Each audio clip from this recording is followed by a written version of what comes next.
Hello and welcome to this episode of Perseus Arcane Academy Conversations. Today we are speaking with Craig. Craig, I first saw Craig years and years and years ago online when I was researching flexibility and stretching, and he already had a vast array of material at that time. And since then, he's only got better, only deepened his skills in various disciplines. So, without further ado, let's bring Craig in and see what he has to say. Welcome, Craig. Hi, James. Thanks for having me. Oh, lovely to have you here. So yeah, I initially saw you. It must have been a decade ago now, I think. Um, my goodness, when I was thinking I needed to, really work on my hips and my stretching and everything, and you already had lots of material. So, I mean, would you basically be able to give us a brief introduction and maybe a little look at your personal background and motivations for training? Yeah, so I started this whole wacky adventure. Probably 2003 is the definite starting point. I was just freshly out of high school, kind of going into tertiary study and looking for something to do that wasn't a gym because I didn't really like conventional fitness or, the big Globo gyms or anything like that. Yeah, from there, I ended up finding in my town in Canberra, where I lived at the time, a teacher of some really rare internal Chinese martial arts. So that teacher's name was Da Pang Wang, and he taught Xingyi Liu He and Cha Chuan and Yang style Tai Chi. So dove right into that. I love that.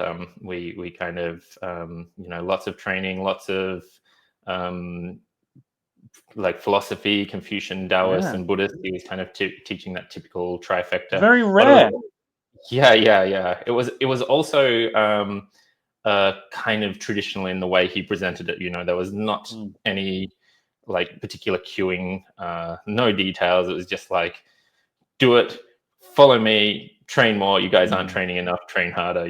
I have a pretty fond memory of him realizing, because he'd only just moved to Australia when I started training with him, and he's like, I found out I'm not allowed to beat you guys with a stick when you do things wrong. Right. So he came from this really, really old school background where, if you're not low enough in your stance, you just get smashed until you stay Wow. lower. It's that old school Chinese way. And you can't argue with the results that brings, but True. I don't know what it does to the mental faculties of the people enduring that. Yeah. Anyway, Some not the way survive I'm. it, some don't. Yeah, exactly. You kind of get pushed through the meat grinder and either die or come out the other end all shiny and new.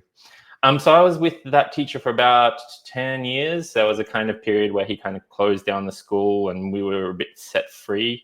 Um, and towards the end of that, I'm like naturally just tight, right? All my system is like, Mm. tendons are tight. Even now, compared to some of the people I know on the flexibility scene, that's just like, I've been studying this stuff for years and years and years, and I'm still not particularly flexible. It's definitely way better than it was, but my wife's a pole dancer, and I've got a bunch of friends who study flexibility, like Emmett Lewis and some guys like this who can all do splits and crazy backbends and things like this, which I haven't really pursued to any depth. Um, and so I started, as this teacher was my first teacher was shutting down his school. I started really like broadening Mm. my scope. I got into the early days of gymnastic strength training. I think I was Oh, yes. participating in the Gymnastics Bodies Forum way back in I don't know, it must have been 2010, something like this.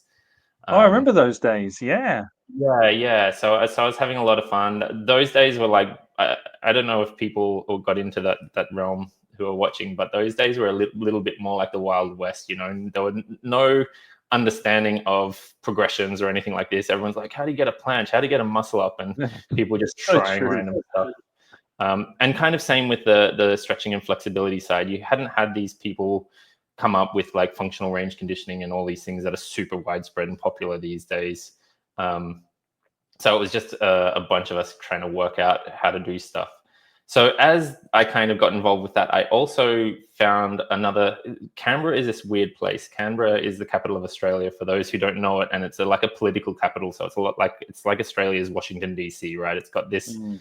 It's just a public service land. It's the most beige, boring place on the planet, but there are all these really fascinating people that live there and that were born there and came out of there.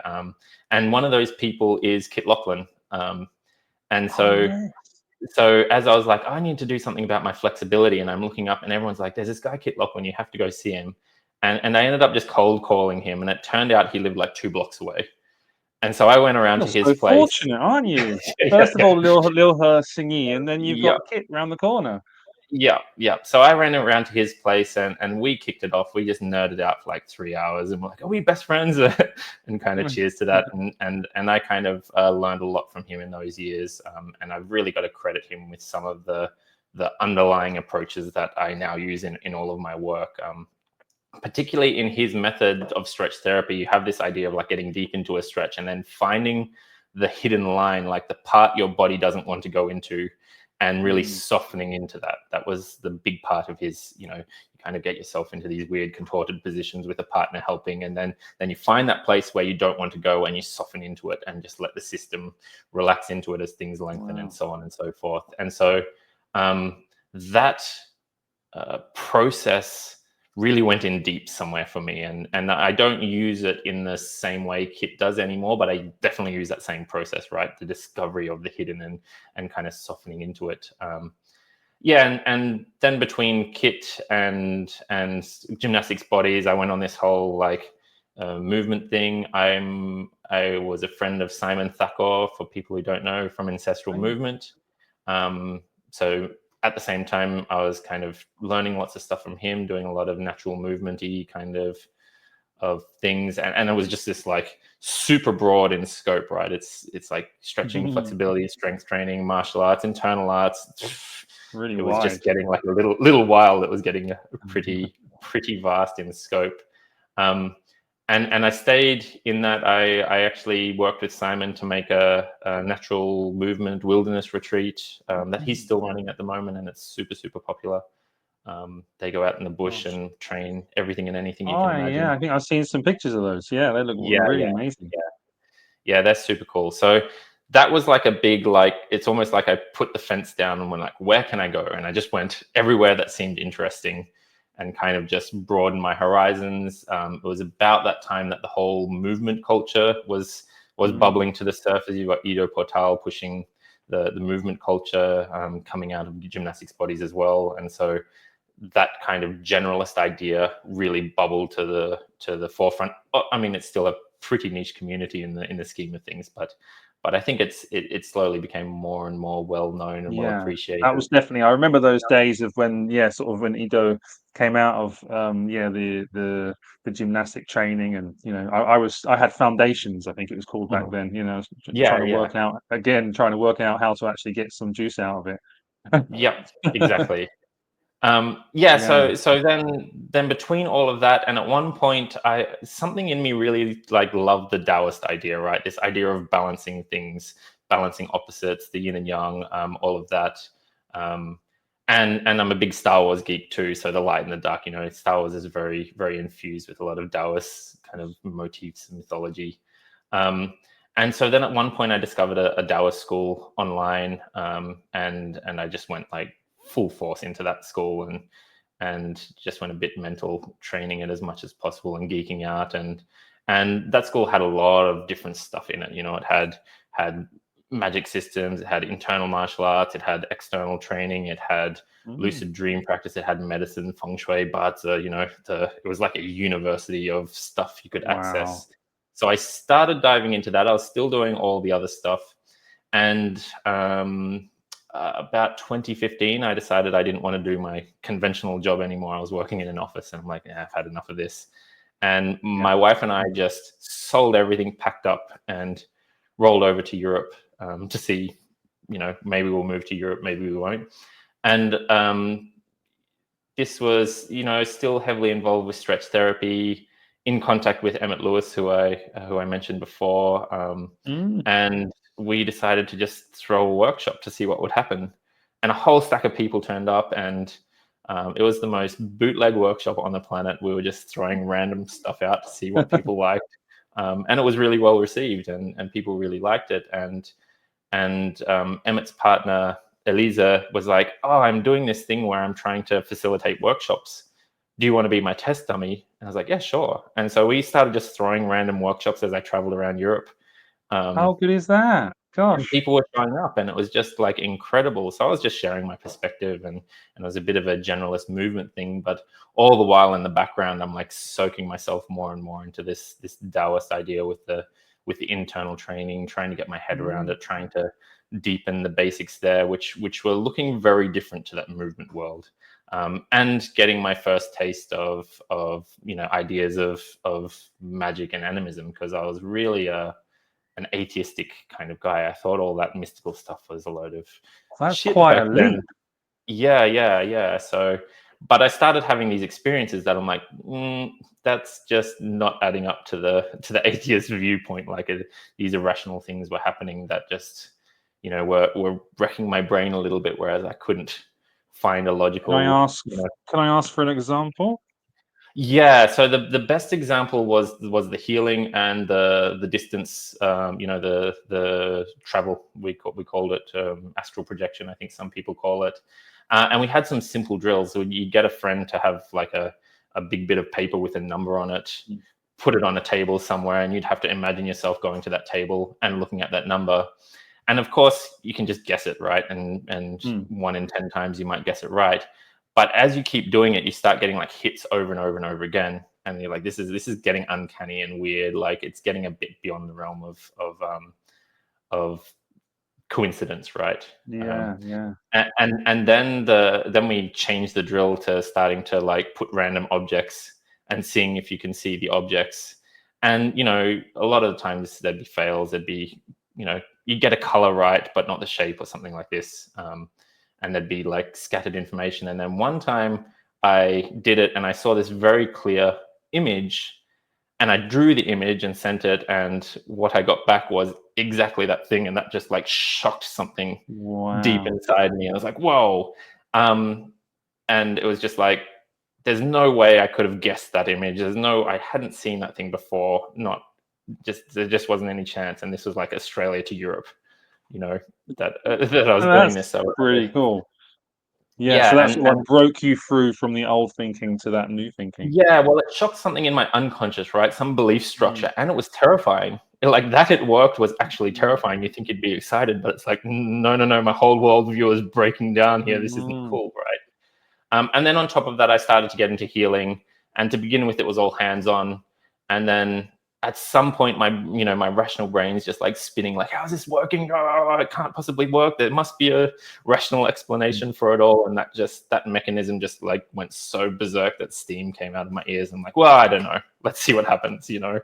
Um, and I was doing some healing, and instead of, I had a friend who'd been in a serious car accident, was kind of like all mangled through the hips and busted through the leg. And instead of doing my usual hands-on stuff where you can make kind of like, oh, it's nervous system response and mirror neurons and whatever, you can Mm. kind of explain changes away when you're in physical contact. And then there was no contact, and he got up after a session of me not touching at all. He was just lying there, and I was more or less sitting in a kind of meditation, working with visualizations and strange feelings. And he got up and his gait had changed like dramatically. And I Wow. was just like, and that was at the same time where I was just like, let go. And it's like, I don't know what's going on. Let's just totally let go and see what happens, right? And something really, Mm. really physical shifted. And then a few more of those. I had a distance healing of a friend with a messed up lung, collapsed lung with a busted shoulder. And this Wow. was at distance. So I'm just sitting here, like imagining doing stuff with him. And he calls me back a couple of days later. He's like, "What the hell did you do?" Like my whole shoulder just corrected itself, and as far as I know, the problem never came back. It was just like one session. That's Um, it's pretty amazing. So that definitely yeah, rewires the subconscious there, yeah. yeah, yeah. So I started like investigating a lot of that stuff and going, "What's actually going on here?" And my mindset is really like, I'm not too fussed with expressions of stuff. I want to find the essence that drives that, Mm. right? And I think you might have seen a lot of this with how I was approaching flexibility. People would say, this is a good exercise for splits. And I'd be like, why? What's going on, right? You've got muscles lengthening, you've got muscles shortening, you've got load or relaxation through them.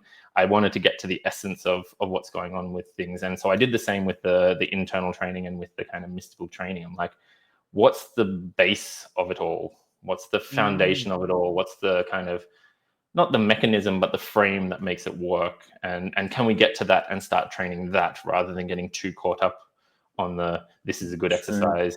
Why is it a good exercise? Just shut up. It's a good exercise because I told you it was. I wanted to get away from this. I wanted to get to like a real cause and effect kind of thing, Mm, which from my perspective allows me to like shift lanes and see what's going on still. Like I can go into a topic that I don't understand. Like I go to a ballet class, which I've never been to, and they start doing these exercises. This is really good for your flexibility. And you can see why, right? You can see that, okay, that's training the muscle, the antagonist muscle to shorten and contract really strongly and hold a load, which will let the lengthening muscle open.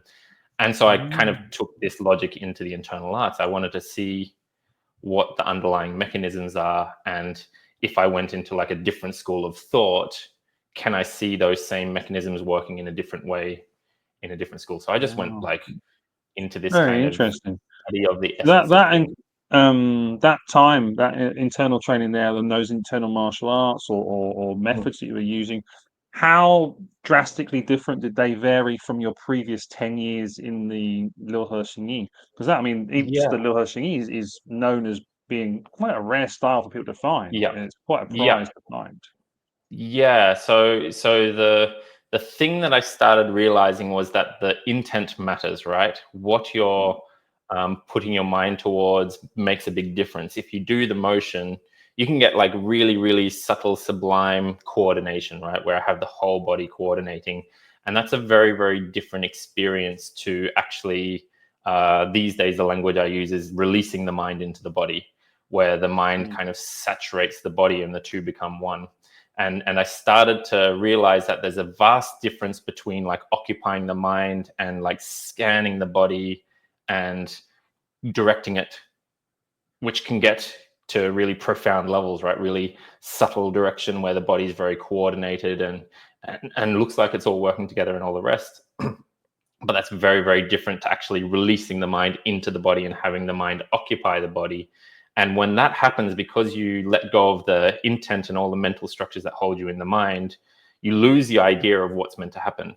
The direction goes away, and it kind of liberates the body and liberates the unconscious to organize itself, which is something mm, very interesting. There's a lot of power in the the organization of the body as soon as it's like freed from the kind of constraints of the ideas of the mind and what it's meant to be doing.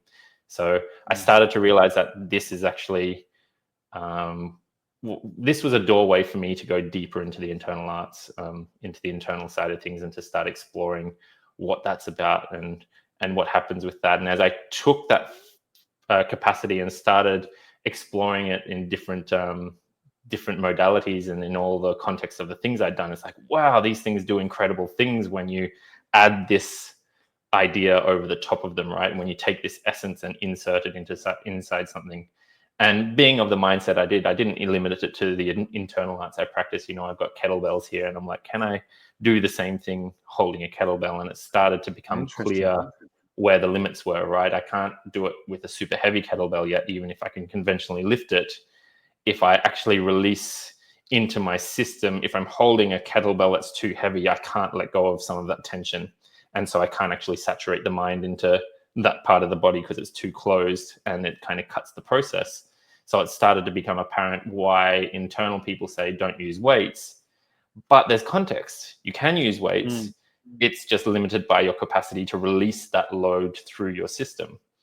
Um, and if you can do that mm. successfully, then you can actually use the weight to actually improve your internal process, which is super, super interesting. Very interesting. Yeah, I mean, well, so that kind of nicely you talk about the different types of training there. So perhaps now is a good time to look at your three pillars. Yeah, Um, that you basically. I mean, let me show this wonderful diagram first. Um, I saw this. I thought, oh yeah, we must show that. So here we go. Let me share my screen, and we will have a look at this. So you should now see this. yeah, You see cool. that, Craig? Yes, yes, I can see it. Wonderful. Okay, so if you can just I mean, maybe just talk us through a little bit. Yeah. Physical pillar, internal pillar, and the mind pillar. I'll bring the screen off in a little while, but just want to quickly Yeah. talk about that. Yeah, so actually, there's the first thing I always talk about with this diagram is the dotted white line in the middle, Ah, which may not be as apparent at the start. And if you look at, I say above this line is exoteric, apparent skills, and below the line is esoteric, hidden skills, right? nicely So done. so you see that the physical pillar mostly exists in the exoteric. Like it's really apparent Mm, if someone's coordinated, if they're strong, if they're, whatever, they can jump around and they can do physical feats, right? There's a mm, little bit of that that dips under the line. You do have some hidden capacities within the physical realm, but it's not the most of it. Like mostly, if I find a guy that can jump really far, that can like parkour, that can lift heavy weights, it's pretty obvious what's going on. And if someone's really flexible, it's clear they can move their legs apart, and anyone looking at it can understand mm, what's going on, even if they haven't really trained that stuff. sure. And then you see the internal pillar and the mind pillar both have little Yeah. things that pop above that line, just a little sliver of it, right? Um, Yeah. not the words there, but just the general notion that there are some things, like it can be obvious if someone can keep concentration, or if they're constantly losing concentration on something in the mind. It's obvious if someone can maybe relax internally to a degree, Mm, compared to someone who's tight. But then you have all these processes going on below the surface that aren't so obvious, right? You're not sure. You have people saying, I'm super enlightened and I know the non-dual reality of the world, and you're like, how do I prove that, right? I can't. It's kind of like a personal yes. experience. And likewise with all the mystical things, like with the magic and stuff like this, I can't prove to someone that I didn't see that thing before I drew it, and that it all happened at a distance. If someone came and was like, prove that to me, I'm like, no idea how to do that. That was a Yeah. personal experience that kind of rattled my unconscious. That's not in the realm of, I'm going to show how this is externally provable. I'll come off You of know, there. so a lot of those skills live in that subjective realm of esotericism. Then we have the actual three pillars themselves, which were for me to organize all the things I'd done in my brain, just because there was a lot of stuff. And I'm like, how does it intersect and how does it affect itself? And what I was finding is that you have the physical training, which is really just about, is the body capable? Is it functional? Is it kind of broken, or is it healthy? Mm, Can you coordinate the body? Can you do stuff with it? I really liked I did a bunch of natural movement stuff, and I was working for MoveNat at one point, and they were really mm, heavily influenced by Method Natural, whose the basic idea of Method Natural was be strong to be useful. That yeah. you should have strength that's functional. Can you carry stuff? Can you climb up on stuff? Can you work in an emergency? This kind of idea. Can you I love their lift a heavy training. load Yeah. and carry it to the car, and that load's not going to be shaped like a barbell, so you better get used to carrying weird shaped things and over strange terrains and stuff like this. So Mm, so they had this idea of just functional human movement, right? Day to day useful physical capacity. And part of this, in that category, I put all the, like, are my joints healthy? Because if my knee's shot, I can hardly do static posture training. I can hardly do my internal training because my knee's going to be interfering with all of it. If my shoulders yeah. all, if I've torn a bunch of ligaments, then there's stuff to do in that physical realm to support that. And on top of that, I always found people who are physically capable much easier to train into the internal stuff, Mm, right? If someone's lacking basic coordination, they don't know their left from their right, they don't know where up and down is. It's like, we need to do that first before we even look at any subtle skills. So that's where the physical pillar comes into it. It's just all these basic functional skills. It's rehab, it's strength training, it's flexibility training, it's basic agility and capacity, jumping, balancing, all of these kind of things, and all the joint prep, mm. all the kind of, like, making sure the joints are healthy and the system's capable of receiving load. What I started to Wow. notice Wow.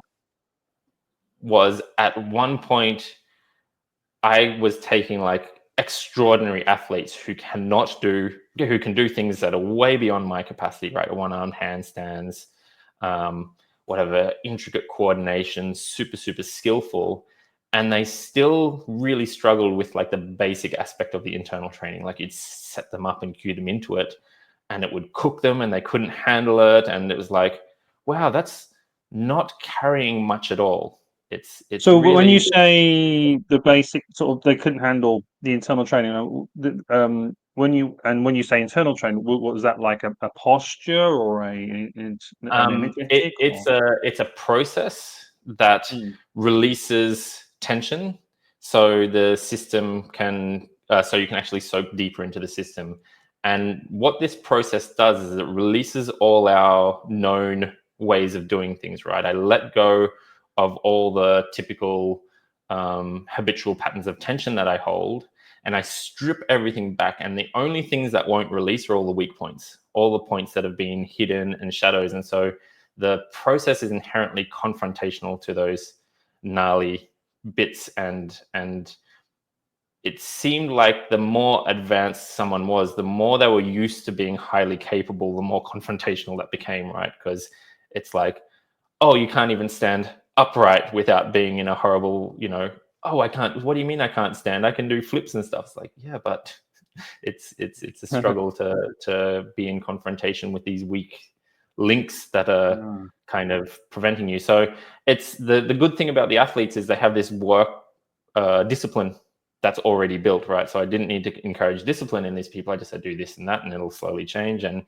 they'd progress through it reasonably easily, just because they train. You didn't have to find ways to motivate them to engage in the training or anything. You just say do this, and if they were into it, then it was fine.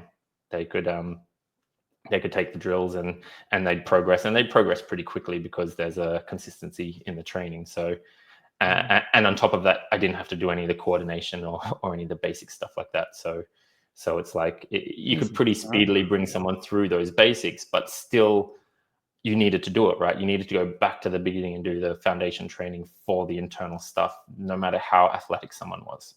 So um with that as well, sorry, Craig. The mm, question here sure. is because I mean, a lot of, for me, in my looks, my research into all this stuff Mm, is, I mean, my goodness, just even how to stand or walk properly. Where are people walking on? What part of the foot are they mm, using? Is the force coming to the knee, to the hip?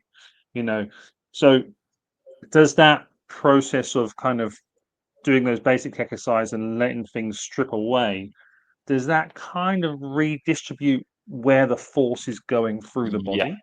Yes, exactly. So typically, I use two processes. There's the opening process, which is yang in nature in terms of yin yang dynamics, which goes from the center to the extremities, from down to up, like it rises and expands, Mm, which opens the system, right? It spreads joints out, it spreads tissue out, it makes space everywhere inside. And first of all, most athletes have a very closed system, right? They're so used to mm, contractile strength that everything's like tight on the system. And even the ones who kind of do a lot of the loose, shaky stuff still don't have this inflated quality that you find in the internal art. So it just needs to be taught. And it's the point of the observation was that there's just one doesn't guarantee the other, right? You have this idea in the movement culture, especially, that if I do movement training, then I'm kind of ready for everything. And it's like, yeah. yeah, except you need to start at point one from this, no matter how much other training you've done, right? The second quality release, then in that space, you let go of all the holding, which then brings pressure in and down, right? This is the yin action where stuff gathers together and starts to sink. And if there's no space through which that can occur, then it I kind of like see. gets stuck, right? And this is what will happen inevitably. We try and open, but there's sticking points. It's cool. You get to wherever you are, and then you release, and the weight hangs on those sticking points. And slowly, that weight, like an avalanche, kind of takes the pressure through, and those points open, and then Mm, it cascades and gets deeper and deeper and deeper until you've got like a lot of weight bearing down from top to bottom. The first part of this is like the legs getting kind of crushed into the ground, which is really brutal. I had one guy who was I'm pretty sure he was like Samoan or Maori. He could definitely like squat and deadlift hundreds of kilos, way more than I could. But when I cued him into this release and got him to do a body weight squat, he couldn't even get down. He got like halfway and it landed on this weak point, and he's just like, oh, I can't get past that. And he could change it to the tensional thing he's using and put weight on and all the rest. It was very, very capable. But as soon as he released all of that and the pressure went onto this weak point, it's like, no, it's not going. Very interesting. Sweating, Gosh. you know. Yeah. So just basically, yeah. So it basically puts it all. I mean, it's hard to sort of put into words, but yeah, I sort of. I'm sure it's different, but it was sort of the closest I know is sort of some system of squats I was doing. It's like very Yeah, relaxed yeah, and yes, something similar to this, right? The you system sort of get idea. stuck at the bottom. It's like, Yeah, yeah. What do I use to make myself go up if everything's released? mm, It's tricky, right? You get these wow, very weird interesting. intrinsic muscles and things having to work. And then on top of that, you get the idea of once you've kind of created that space and let that pressure drain through, it's like that pressure that moves through those spaces is kind of like an internal hydraulic action, right? It's almost one of my friends called it like a human aeropress. You know the AeroPress, this plunger coffee. Yeah. It's like this kind of like, like pressuring through the system, and it almost like clears the pathways. It kind of bulldozes the pathways open. But that, if you just take it from top to bottom to the feet, you'll end up very heavy on the feet and unable to move. Right? You can be very Yeah. grounded, and people are pushing you, but you're kind of stuck. And to get unstuck, you have to lift it all back up, lift the pressure back up to move. So the next stage is actually take that pressure and continuing to release into the ground, then you fold that releasing back up the system into the center, which then keeps that openness but frees your feet from the ground to be able to move without losing that openness. That's really tricky. That's kind of So moving is there into. like sort of a point where there's a, I don't know, like an equalization point in the center there? Yeah. So once you can make contact with the pressure moving through the internal system to the foot, which is kind of the first stage, the beginning stage, then you've got a little pathway all the way from the top to the bottom, and then you can use this pathway that you've opened to kind of connect back to center. But that second step doesn't work if you haven't opened up the pathway first. So really, when people who are sort of doing standing postures and all this kind of stuff, whether that be Mm. Santi or just kind of Yeah. Danjong postures, really, I mean, would you say this is universal? Or really, that previous work of creating the space always Mm. has to be done. There's sort of no way around that. Yeah, as far as I can tell, anyway, people have different Mm, ways of training these qualities and different modes of working. But again, the mode I'm emphasizing, I'm trying to make it as universal as possible, so people can mm, take it into whatever that art they do. So I even have like yoga students and stuff who take their yoga postures but apply this process mm, inside those postures. So it's not really talking to the peculiarities of a given art, because some of those arts have really particular ways that they want to release and really sure. particular places they want to release to generate particular types of gin and things like this, which isn't my forte. It's not what I'm good at, and it's not what I'm teaching. I'm just teaching like, oh, if you clear this all open, then you go and train that hopefully that process will work way better because you've kind of opened up all the pathways, but you still need to train that particular flavor if you want that flavor to work. Very, very interesting, and it makes a lot of sense. So when we look at that, would this be, because this is we're talking basically into the internal pillar, right? Yeah. Um, so would this also, as people think of internal, and how do we define internal? Mhm. Um, would this be inclusive of any energetics, or would this be primarily the idea of mind substance flooding the body? Yeah. You know what I So mean? the way, yep, yeah, the way I Yeah. see it is energetics are the byproduct of that process, right? As Ah, that process occurs, the energetics kind of naturally kick into gear, and you can start moving those pressure systems around the body and kind of cleaning the body up by moving that pressure system. The most basic one is just to sink it to the ground, but afterwards, when it's clear and you've got some connections, then it's like, oh, it's pretty interesting to actually move it, right? To move it up to the chest and open up the sorry, that's a bit gross. mm, To clear out the blockages and all, refine it further and make the cavities more open and all the rest, and moving these pressure systems around. Still there, you can have a kind of like modern scientific view that it's all nervous system, relational, and everything. So there's ways of framing that process in a very, I don't know, rational, materialistic way. Like it still doesn't get that spooky just yet. That's more the realm for me of the mind pillar and the animism and mysticism, right? When we start having things like distance healing, which no amount of nervous system, whatever, makes any sense in, right?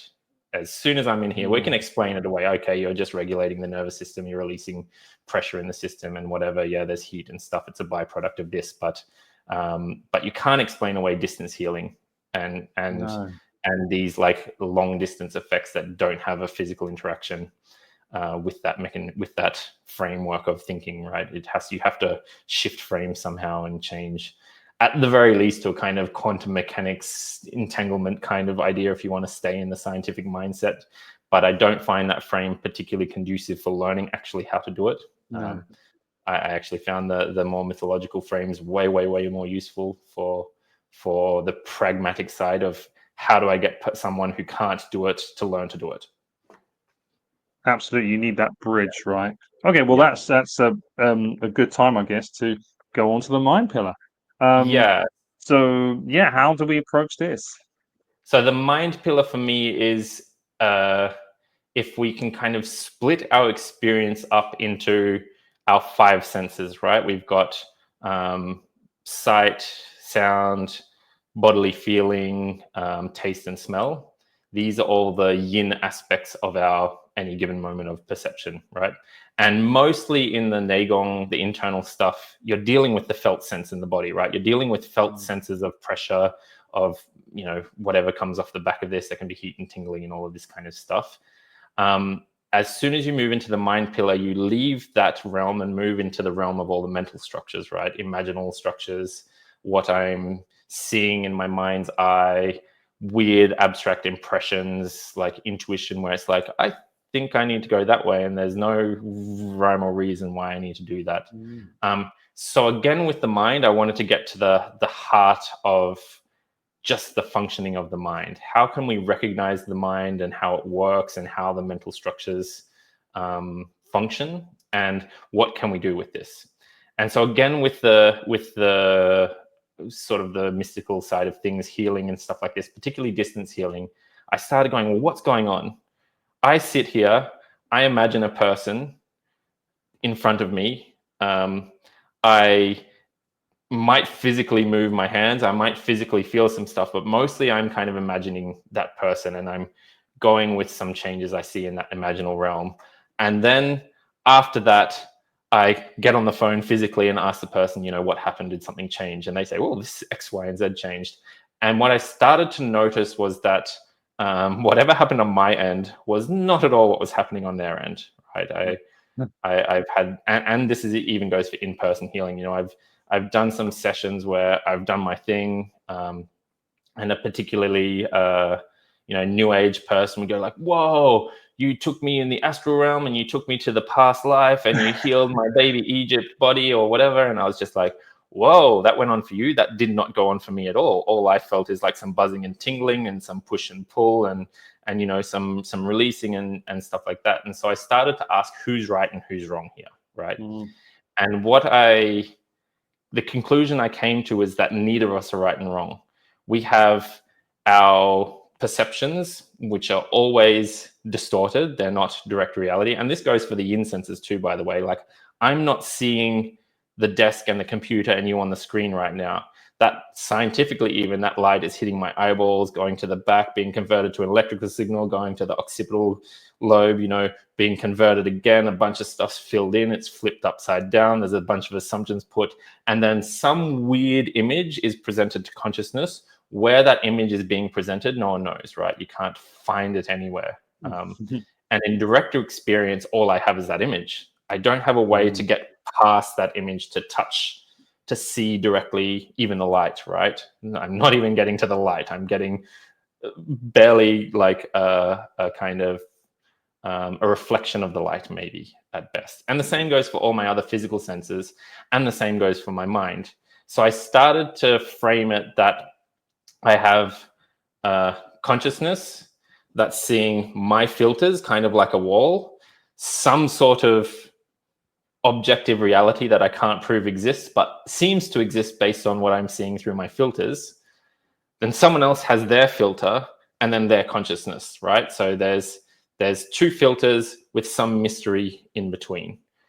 If I can go through my filters and use those filters, mental filters, to contact that reality, and I make a change, and their filters are also connected to that change, how that change is interpreted will be dependent on each of those filters, right? So my mind is going to draw on my history and my experience to put an overlay on that change so it makes sense to me. And likewise on the other side. So if a person has this like history of doing like crazy mystical stuff, then of course their mind's going to filter that change based on their previous experience. So it makes sense to them.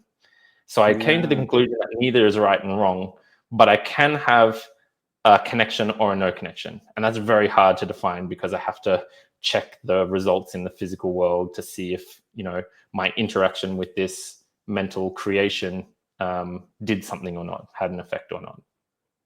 Right. So I wanted to learn how the mind worked and how these structures worked and what could be done with them. So instead of worrying about who's right and who's wrong and who's seeing the right things, like wipe all that to the side and let's see what's actually going on here. And let's see if it does anything, right? Then you need a really almost like a scientific mind to study it, right? Cause and effect, repetition. If I make this particular mental structure, what does it do? Does it connect to something? Does it not? Or with practice, does it go from not connecting to connecting, which is usually the way, right? In the start, we have an imagination and it's kind of empty. It's not connected to anything. And with enough experience, you start to tell the difference between the imaginal structures that are connected to something and the ones that are not. So I was going to ask, with there sort of some subtle sense that you could feel that one was doing something and that one wasn't.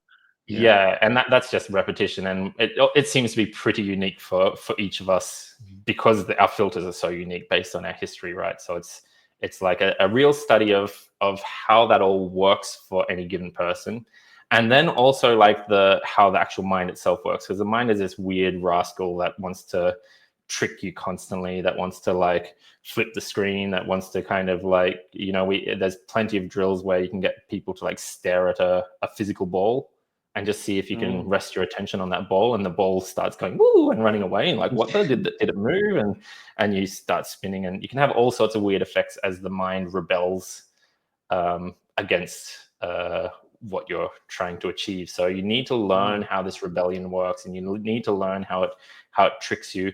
And the essence of it is to get out of the knowing what's going on. You get into this, I'm perceiving something. Is it real? Is it not? Don't know. You have this intuitive sense that it might be connected to something real, but is it even? I don't know until I see the after effects. And the more we go, or at least for me, the more I went into this not knowing, the more the possibilities seem to grow, right? Things change. I'm like, that shouldn't be possible. And it was really weird. It was very inconsistent. Sometimes I'd have a huge experience on my end with like weird tingles up my spine and crazy visuals and in my mind and all the rest. And the other person, no change. Life goes on as normal. Nothing shifted. It's like, oh. And then it'd be the most boring, dull, like little like, oh, I'm not even sure anything happened. And you call them, it's like, that changed everything completely. So it's like, okay, cool. It's a weird realm to navigate. So to get out of the certainties, release the certainties, so the mind actually becomes liberated to shape itself as it needs around the events, and then it tends to get more consistent. Oddly enough, so any attempt to kind of define, control, understand the process, kind of constrains the process. Yeah, in a weird way. So it's like it's a real study of how intent affects what we're doing. And again, part of my overall process is this idea of release, right? Releasing what intent, because intent tends to to stagnate things by trying to hold it and Yeah. push it in a particular direction. So, for example, one of the basic drills I do is get people to imagine a ball or a sphere, but instead of trying to wrestle their mind into this imaginal shape, the idea is to release the mind into that shape. And then anytime you have a Mm. distraction, it's like a piece of the mind is still shaped as that distraction, right? So you don't want to Ah, press the distraction away, cut yourself from that distraction, and return to your imaginal shape. You actually want to release that part of the mind into a free form shape so it can then join the shape that you're trying to I do. And this see. slight change changes the way you actually relate to the mind as a whole, because you stop seeing bits of it as problematic, right? It's like, oh, that's just the bit I haven't been connected to this whole time, and I'm in a crappy relationship because I keep trying to shove it away and sever Mhm. myself from my own mind. So instead, I just release it from whatever shape it's habitually taking and let that bit of like now unshaped mind join in naturally, passively with what I'm doing. And often what happens is you go release and it comes and then it goes whoop, and kind of takes its Yeah. shape again and no release. And you've just got to release it over and over and over again. And slowly it gets this sense of being able to release into a particular shape. Then I can release my mind into particular shapes and it takes it and tends to be more stable.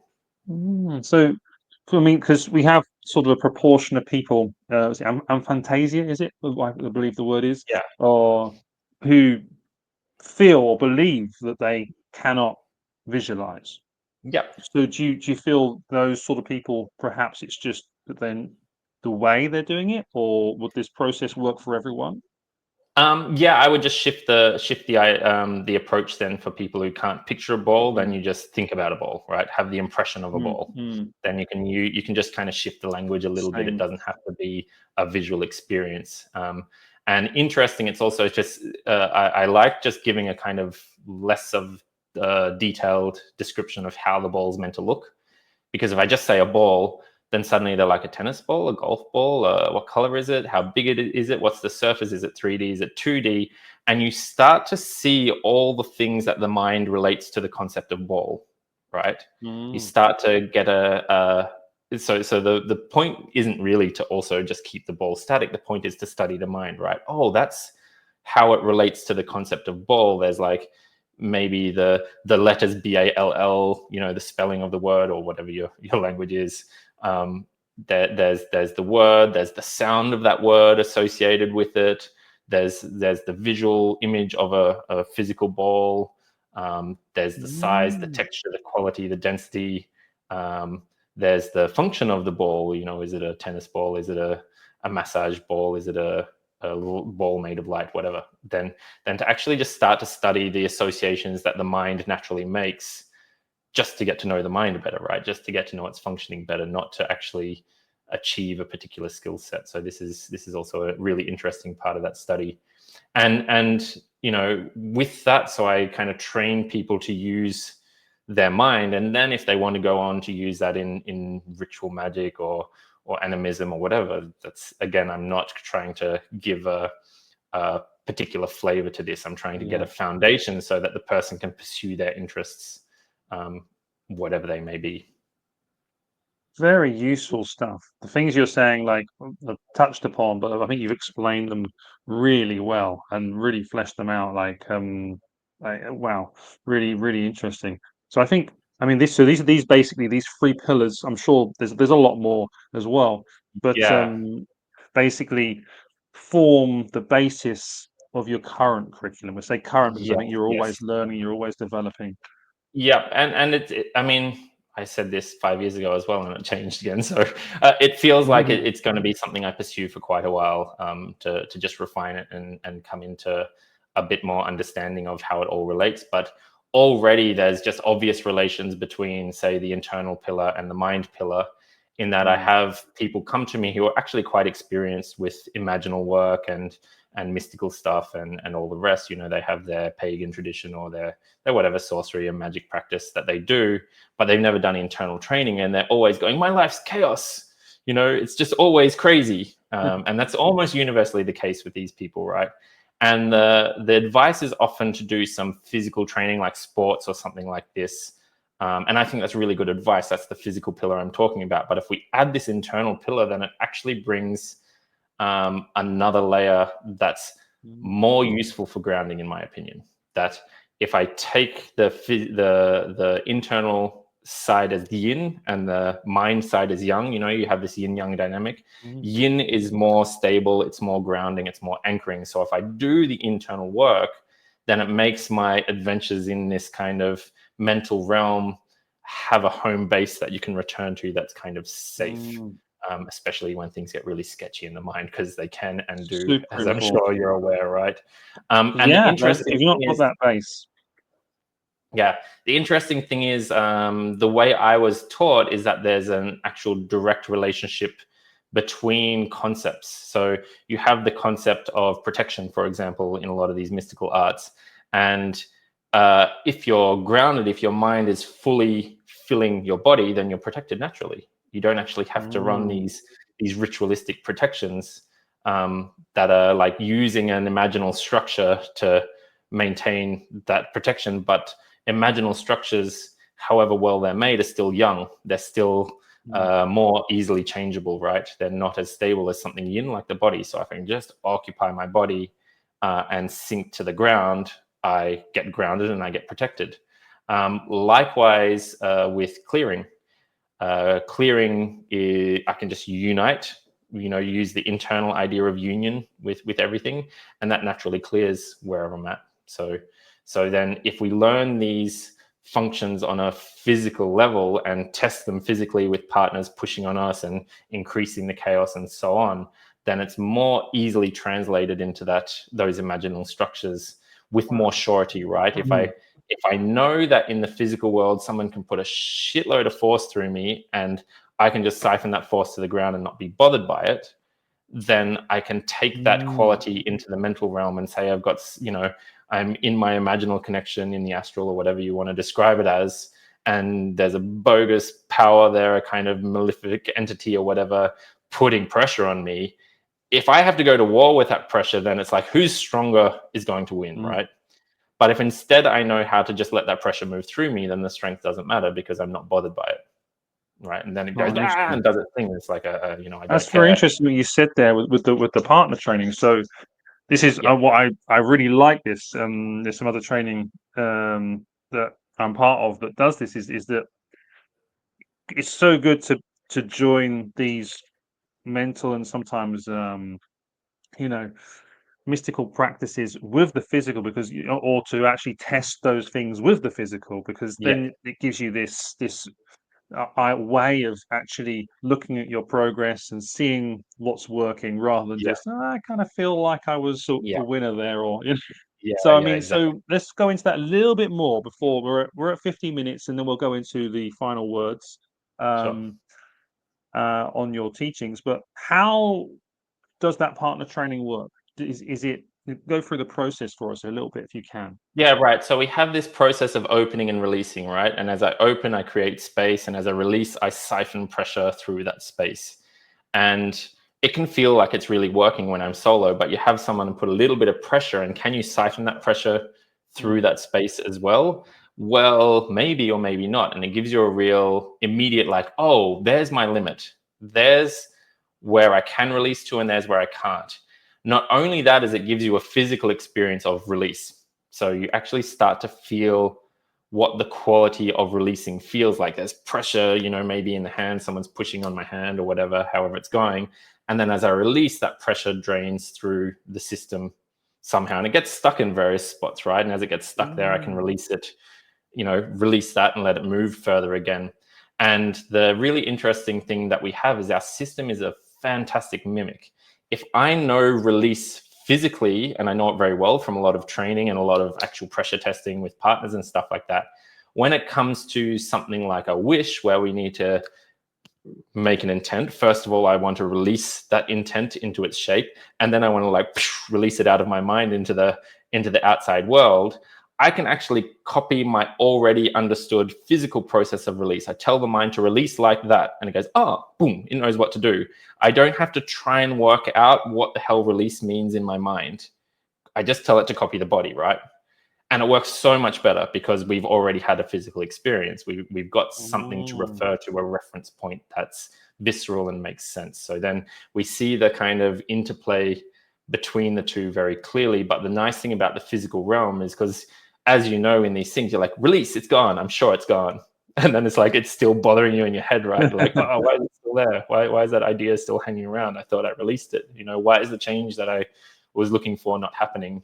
I'm holding somewhere. So if you can learn those mm, basic functions, then that process becomes a lot easier. And again, in the mind, it's so vague and the mind's so young and etheric and kind of like changeable that it's hard to learn that stuff just directly in the mind. So I teach my yeah, students how to do it physically first, and then when it comes to the mind stuff, and just like release, like we do in class, and they go, oh, and it goes, you know, just like that. yeah, Very cool. Very yeah. So interesting. crossover is Craig, really interesting. amazing stuff. Really, because I've seen you stuff online for so long. You can see how deep you've gone into this. It really, really interesting. Can you provide us with like a final word on what you're up to, on your platforms, on your offerings, before we go? Yep. Yeah, so I'm running a bit of an online community at the moment, and I'm progressively building a series of courses for the internal side of things mainly. Mm, It's a bit of a crossover between the physical and the internal because there's a lot of physical prep you need in the body to make the internal stuff work, but it's physical prep specific to the internal stuff. I will get around to going back and doing all the natural movement and balance and stuff once I've gotten through this kind of basic series of courses there, but they're standalone courses. They're like 8-week courses. I've got about 10 planned, maybe a few more. There's 4 or 5 out at the moment. I'm about to release another one. And they go through different regions of the body. There's like connecting the shoulders. There's awakening the quad, the deep hips. I'm just mm, about to do the basic aligning, finish the basic aligning to center course. I've got a breathing course, and all of it's this very neutral approach. It's very like not flavored, like we talked about. It's these kind of underlying yeah, faculties that should be able to be translatable pretty easily to anything and everything we talk about. I will do a mind one at some point too. And so I have these kind of, they're modular. They're like 8-week courses. You go through the 8 weeks and you get a bunch of exercises and a process that should be clear by the end of the 8 weeks. It's like an initiation, an introduction to that particular topic. Of course, you have to take wonderful. it past there and keep training.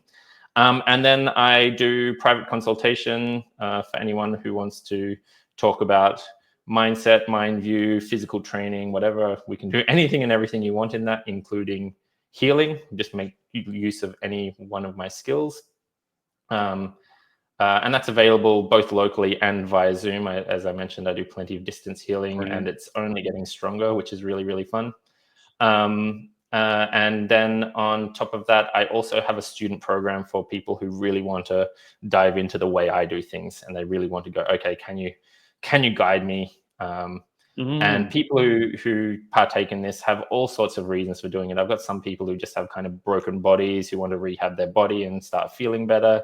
I've got some people who really want to go into the mystical thing, and anything in between. I've got um, most of my students tend to be less of the like totally obsessive people that are going deep into these arts, and more like people who are just like, I'm kind of interested, but there's no entry point. I don't want to do the obsessive thing because I mm, have a life to do.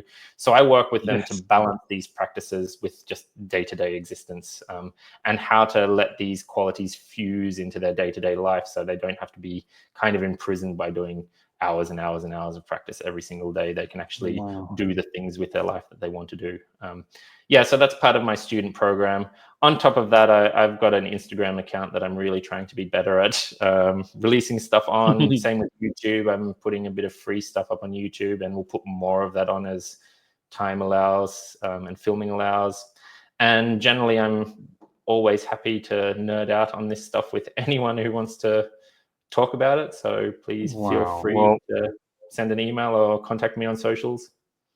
very impressive stuff. I'm really, really, all the things you're talking about are great interests to me. So really interesting. I'll definitely be going through what I've seen on your website as well. After that Venn diagram, I'm sold. Nice. Oh, there's a small break in the Be connection. down below.